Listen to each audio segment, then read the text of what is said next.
अखिल विश्वाला शांतीचा मार्ग दाखवणारे महाकारुणीय तथागत गौतम बुद्ध, भारतीय राज्यघटनेचे शिल्पकार, भारतरत्न बोधिसत्व डॉक्टर बाबासाहेब आंबेडकर, स्त्री शिक्षणाचे प्रणेते माता महात्मा ज्योतिराव फुले, माता रमाई, माता भीमाई, माता सावित्रीबाई फुले यांच्या पवित्र स्मृतीस माझे त्रिवार अभिवादन. आज आपण सर्व बाबासाहेब आंबेडकरांची 133वी जयंती साजरी करण्यासाठी जमले आहोत. तरी बाबासाहेब आंबेडकरांच्या जीवनावर काही बोलण्यापेक्षा मी थोडंसं वेगळं काहीतरी बोलायचं ठरवलं होतं. तर माझा आजचा विषय बेसिकली हा आहे की बाबासाहेब आंबेडकरांनी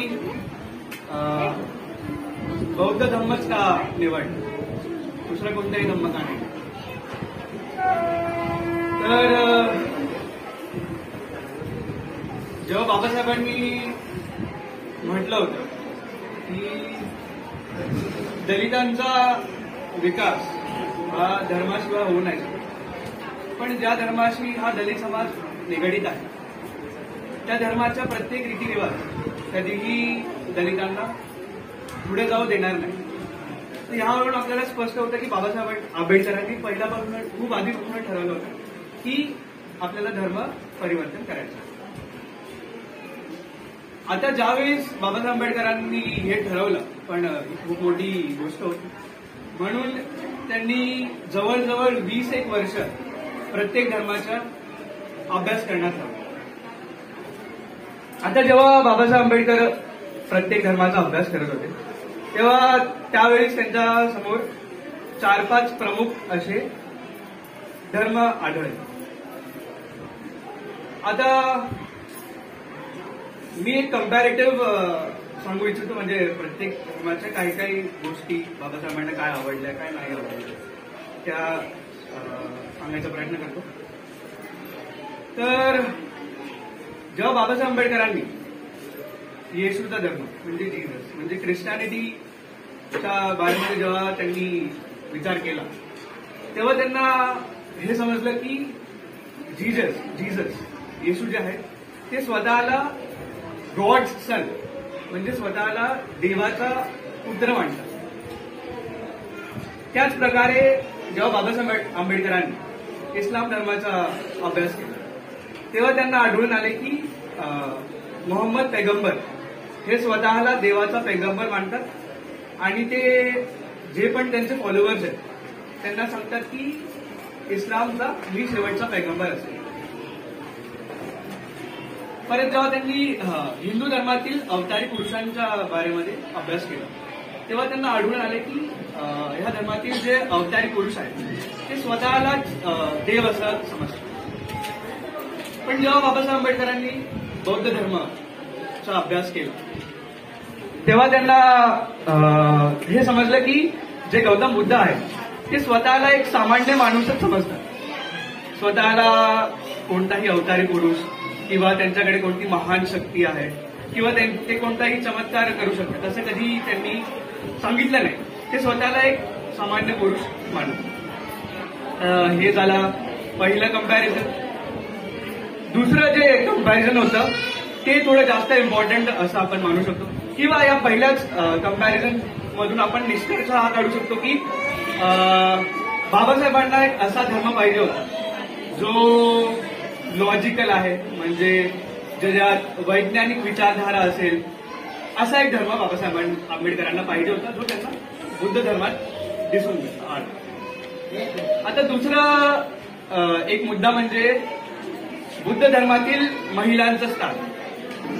तर जे गौतम बुद्ध होते ते आपल्यासोबत जे शूद्र आहेत अतिशूद्र आहेत त्यांना तर सोबत आपल्या शिक्षण द्यायचे, पण ते महिलांना देखील आपल्या शिक्षण देण्यासाठी कोणतीही कमी नसायची, म्हणजे कोणतीही मर्यादा नाही ते नाही ठेवायचे.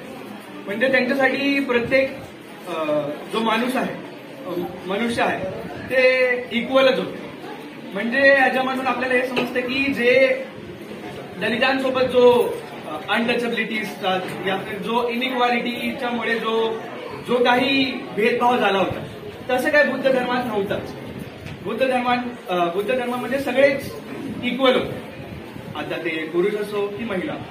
आणि त्याच्यानंतर तर अजून बोलायचं तर बुद्ध धर्मामध्ये कोणत्याही जाती पण नाही, म्हणजे कोणती वरची जात, कोणती मधली जात, कोणती खालची जात, असं कोणती जात पण नाही. बुद्ध धर्मामध्ये सगळे एकच आहे. मग जो आपल्यासोबत जो जाती व्यवहार व्हायचा तो याच्यामध्ये प्रश्नच नव्हता या बुद्ध धर्मात. आता एवढं सगळं विचार करून बाबासाहेबांना समजलं की दलितांसाठी, जे अनटचेबल्स आहेत, ज्यांच्यासोबत एवढ्या वर्षांपासून जो भेदभाव झाला त्यांच्यासाठी बुद्ध धर्मच हा बेस्ट आहे. कारण की पहिलं तो लॉजिकल आहे, तो सायंटिफिक आहे, आणि दुसरं म्हणजे त्याच्यामध्ये सगळं इक्वल आहे, कोणताही प्रकारचा भेदभाव नसतो. म्हणून बाबासाहेब आंबेडकरांनी ठरवलं की आपण बौद्ध धर्म स्वीकारतो. आणि हे ठरवल्यानंतर 14 ऑक्टोबर 1956ला किमान 3 लाख लोकांसोबत बाबासाहेब आंबेडकरांनी बौद्ध धर्म स्वीकारला. आता मी हाच विषय का निवडला, तर हा थोडासा पर्सनल काय बोलतात माझ्या एकदम हृदयाशी निगडीत आहे, जिव्हाळ्याचा आहे. आता असं का, तर बेसिकली मी थँकफुल आहे बाबासाहेब आंबेडकरांचा की त्यांनी आपल्याला हा बौद्ध धर्म दिला. आता का, तसं तर खूप काही गोष्टी आहेत, पण रिसेंटली जे मी आणि मम्मी म्हणजे आमच्या परिवाराने जे भोगलं, जर आम्ही त्यांनी आपल्याला हा बौद्ध धर्म दिला. आता का, तसं तर खूप काही गोष्टी आहेत, पण रिसेंटली जे मी आणि मम्मी म्हणजे आमच्या परिवाराने जे भोगलं, जर आम्ही कोणत्या दुसऱ्या धर्मात असतो तर खूप कठीण झालं असतं. म्हणजे असं आता मी कोणाला असं वाईट बोलू हे नाहीये, माझा एम नाहीये तो, मी फक्त कंपॅरिझन करू इच्छितो आणि मी माझ्या मनातलं बोलतो. हा, तर जर असंच जी घटना आमच्यासोबत घडली ती जर दुसऱ्या कोणत्या धर्मात घडली असती तर त्यांच्यात तुम्ही बघता की स्त्रियांसोबत किती दुर्व्यवहार केला जातो. त्यांना बोलतात की नीट राहायचं नाही, बेसिकली कोणत्याही ओकेशनमध्ये त्यांना इन्व्हॉल्व्ह होऊ देत नाही. म्हणजे हे तर असं बोलायला झालं की जो ऑलरेडी माणूस दुःखी आहे त्याला अजून दुःखी कर. पण अगेन मी खूप लकी मानतो की बौद्ध धर्मात आहे आम्ही, आणि तुमच्या सर्वांचाही मी खूप थँकफुल आहे की आपण आपली जी मानसिकता आहे ती खूप प्रगतिशील आहे. आपण असं ट्रीटमेंट नाही केली एकमेकांची.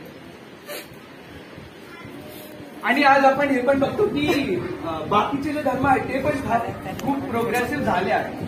पण त्याचा मेन मकसद काय आहे की आपण एज्युकेशन घेतली पाहिजे.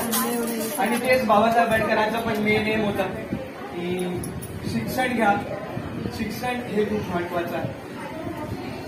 तर हे मी माझ्या मनाला सांगितलं की मी खूप थँकफुल आहे, लकी मानतो की मी बौद्ध धर्मात. आता एक छोटीशी शेवटची मी एक सांगू इच्छितो. काल परवा मम्मीला एक पेपर भेटला, माझ्या वडिलांचा पेपर. त्यांनी काहीतरी लिहिलं, तर ते पूर्ण एक भाषण निर्माण होऊ शकतं त्यातून, पण मी तेवढं पूर्ण बोलणार नाही. थोडंसंच एक त्यांनी एक कहाणी टाईप सांगितली होती. आता त्याच्यामध्ये त्यांनी लिहिलं होतं की जो सागर आहे, समुद्र आहे, तो नदीला विचारतो की अजून किती काळपर्यंत नदीच बनून राहतो, सागर का नाही बनत, मोठं का नाही, समुद्र का नाही. तर नदी त्याला एकदम नम्रपणे बोलते की मोठा होऊन खारट होण्यापेक्षा मी लहान होऊन गोड राहून माझं जीवन व्यतीत करणं मला बेटर. तर हे बोलून मी माझे 2 शब्द थांबवतो. कुणाला वाईट वाटलं असेल तर आय एम व्हेरी सॉरी. माझं कोणालाही हर्ट करायचा मकसद नव्हता, फक्त एक दिलाची फिलिंग्स एक्सप्रेस करायला. थँक्यू.